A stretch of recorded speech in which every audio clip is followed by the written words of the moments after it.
Dear friends, thank you for joining me for these few moments of announcements as well as a word of encouragement from this Sunday's Gospel. Again this weekend, we at the Cathedral are blessed by 5 First Holy Communions. Congratulations to Emery Manus, to Ava Kelly, Reed and John Talley, and Lucy Douglas. We pray that reception frequently of the body and blood of Christ will become a source of strength and wisdom for them as they grow in the faith. Congratulations to all who are now receiving their first communion. This past Wednesday movie night was well attended and was successful and went well. Our next movie night will be on August 19th. You can find details as well as registration on the parish website. Father Kevin returns from his summer break and retreat on Thursday, and then I will leave for my summer break and retreat, and I'll be back in the parish on Monday, August 17th. And now a word of encouragement from this Sunday's Gospel. In Sunday's Gospel, we see Jesus feeding a multitude of 5,000 plus. Did you know that feeding a multitude is reported 6 times in the Gospel, more than any other episode in the ministry of Jesus? That's how important Jesus feeding the church is and was to the earliest members of the community.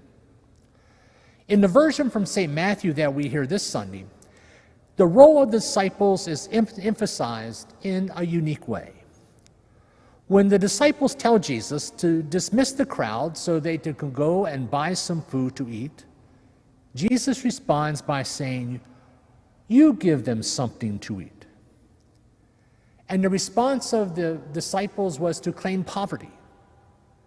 All we have is 5 loaves and 2 fish. But Jesus takes what little they have, blesses it, breaks it, and gives it back to them, that they might in turn give it to the crowd. And we hear in the Gospel that when all had eaten, there were 12 baskets of leftovers. This parable, rather this story of feeding a multitude, I would like to suggest is about us. We live in a very hungry world, and Jesus desires to feed it. And he wants us, his disciples, to do the feeding.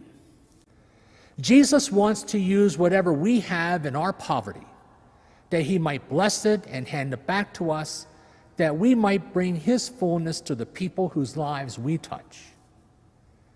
As Jesus transforms bread and wine into the Eucharist on our altar, day after day and Sunday after Sunday, so does he want to transform us, that we might become a blessing for other people.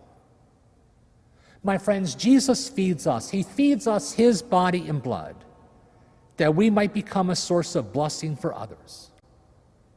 What an awesome privilege and responsibility. So as we begin this week anew, we might ask ourselves, to whom might we become a blessing this week?